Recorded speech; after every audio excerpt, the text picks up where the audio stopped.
अस्सलाम वालेकुम जी। उम्मीद करने सारे ठीक ठाक खैरियत नाल होंगे। एक मैसेज बहुत ज़्यादा कि हकीम साहब मोटापे के हवाले नाल कोई चीज़ शेयर करो। पहले भी ऑलरेडी बहुत सारिया चीज़ां तुहाडे नाल शेयर कीतियां ने कि की इस्तेमाल कर सकते हो। नंबर एक तो एक चीज़ ज़हन च रखो कि मोटापे तो अगर जान छुड़ाना चाहते हो ना तो अपनी खुराक दे विच तब्दीलियां लैके आओ।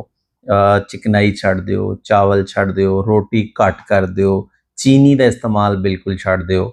अगर पेट जिहड़ा है बहुत ज़्यादा वधिया होया है तो चाहते हो कि तेज़ी दे नाल घटे तो अज का जिहड़ा नुस्खा है इस हवाले नाल है कि जिहड़े लोग कहते हैं ना साडी तोंद निकली हुई है, बाकी साडी जिसामत ठीक है। तो एक तो फैटी लिवर की वजह तो भी यह मसला होंदा, अगर वो मसला नहीं है फिर भी अगर तुहाडे पेट बाहर ने तो उस हवाले नाल एक नुस्खा शेयर कर देना, तुहानूं बड़ा सिंपल है। 3-4 चीज़ां ने जिहड़ियां तुसीं लैणियां ने।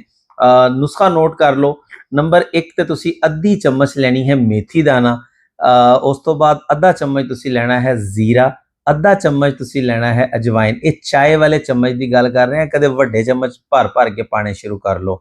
ठीक है, अद्धा चम्मच जीरा, अद्धा चम्मच जिहड़ा है तुसीं अजवाइन लैनी है, अद्धा चम्मच तुसीं लैना है मेथी दाना ते लेमन ग्रास जिहड़ा कावा आ ये तुहानूं मार्केट चों मिल जांदा। एक अद्धा टुकड़ा जिहड़ा है इहदा पा दिओ, छोटा जिहा टुकड़ा दारचीनी दा पा दिओ। पानी नूं गरम करो, रात के टाइम पानी नूं खाली पानी नूं उबाला दिओ। उस तो बाद ये चीज़ां उहदे विच पा के अग बंद करके ढक के रख दिओ। पूरी रात प्या रहे। सुबह नूं हल्का जिहा उहनूं नीम गरम करो, छान लो उहनूं ते उहनूं जिहड़ा है इस्तेमाल कर लो। बेहतरीन ते ज़बरदस्त है।